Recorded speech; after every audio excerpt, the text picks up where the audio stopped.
Hello students, good evening to all. Happy Raksha Bandhan, Happy Bakra Eid और in advance 15 August Happy Independence Day. आज का topic है Alzheimer's disease. कुछ दिनों पहले ये बहुत ज़्यादा न्यूज़ में था। देहाती लैंग्वेज में इस बीमारी से याददाश्त ख़त्म हो जाता है। ये असल सेम पूरे निचोड़ है इसका। अल्जाइमर्स डिजीज़ में ब्रेन सेल धीरे धीरे लॉस होता है, जिसकी वजह से लोगों की याददाश्त या पेशेंट की याददाश्त चली जाती है। ये डिजीज डॉक्टर एलोइस अल्जाइमर 1906 में डिस्कवर किया था। ब्रेन डिजेनरेटिव डिजीज, ये भी याद रखना है कि मेनली किस ऑर्गन को अफेक्ट करता है, ब्रेन को। ब्रेन में न्यूरॉन को, न्यूरॉन में भी मोटर न्यूरॉन को। Caused due to 2 defective gene, बहुत इंपॉर्टेंट बातें हैं ये। ऑब्जेक्टिव क्वेश्चंस बनेगा नीट में, CSIR नेट में। 2 defective gene, these 2 defective gene, one located on 21st chromosome, another located on 19th chromosome।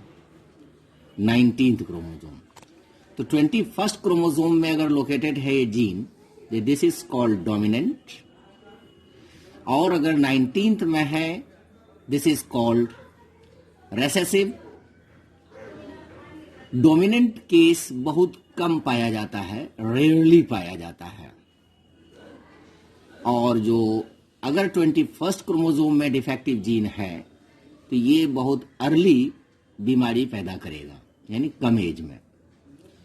On chromosome 19, this is called E4 allele. E4 allele ये usually 40 years of as के बाद start होता है। ये non metabolic amyloid beta peptide, amyloid beta peptide, बहुत important point है ये brain cell के चारों तरफ जमा हो जाता है, एक्युमुलेट हो जाता है, गांठ बना देता है। ये non metabolism amyloid beta peptide brain cell के चारों तरफ एक बाउंड्री टाइप का बना देता है, गांठ बना देता है। This is called plaques. This is called plaques, accumulated in nervous system. और इस प्लेक की वजह से एक सेल का कनेक्शन ब्रेन में दूसरे सेल से टूट जाता है, that is degeneration of neuron.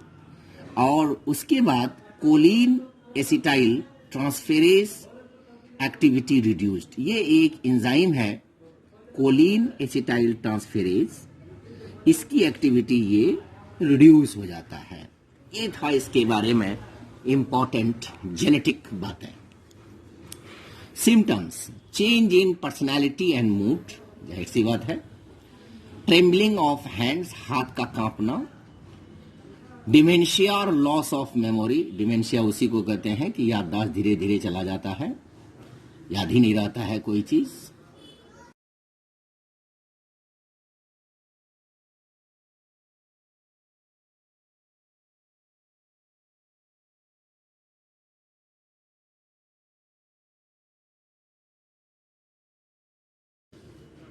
ये 65 to 74 ईयर्स ऑफ एज के बीच में लगभग ये मैन और वुमेन दोनों में 3% पाया जाता है। और मोर देन 85 ये लगभग हाफ पाया जाता है, यानी 50%। ये भी एक इंपॉर्टेंट डेटा है। Cause, neurochemical factors, ACH acetylcholine Colin, somatostatin जिसको SS हार्मोन भी कहते हैं, इसको 55 ना पर है। ये एक इनहिबिटरी पॉलीपेप्टाइड है सब्सटेंस पी ये भी इनहिबिटरी है, नॉर एपिनेफ्राइन। तो ये सारी चीजों की कमी की वजह से ये बीमारी हो सकती है, जिसको हम न्यूरोकेमिकल फैक्टर्स कह सकते हैं। ACH एसिटाइल कोलिन, सोमेटोस्टेटिन, सोमेटो एक एस, स्टेटिन दूसरा एस, सोमेटोस्टेटिन और norepinephrine. Environmental factors, cigarette smoking, metals और toxins, use of cholesterol lowering drugs, statin, यानी सिगरेट वगैरह की वजह से भी ये बीमारी होती है।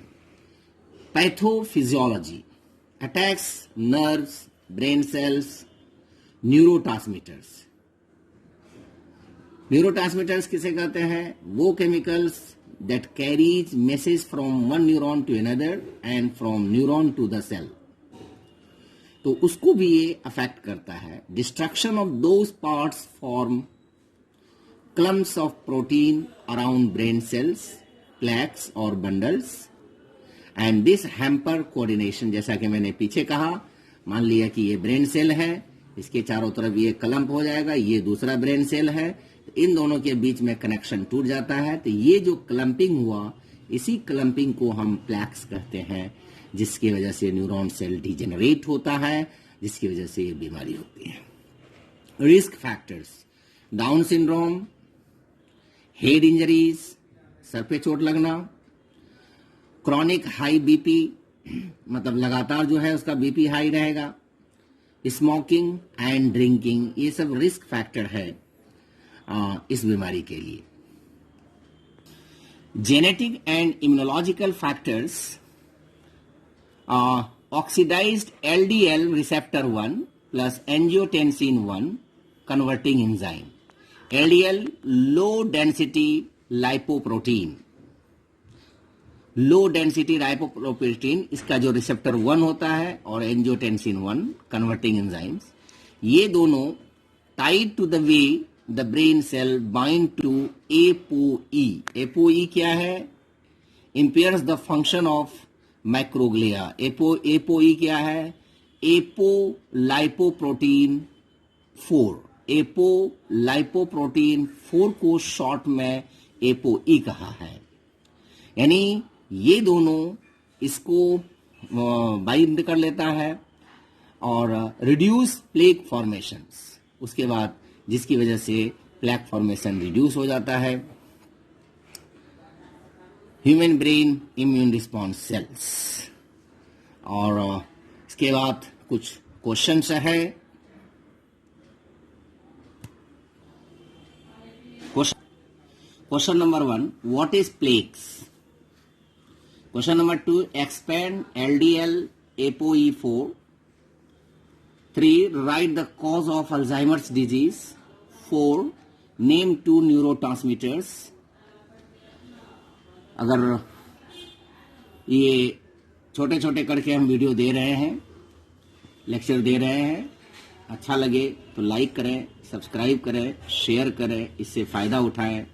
Thank you.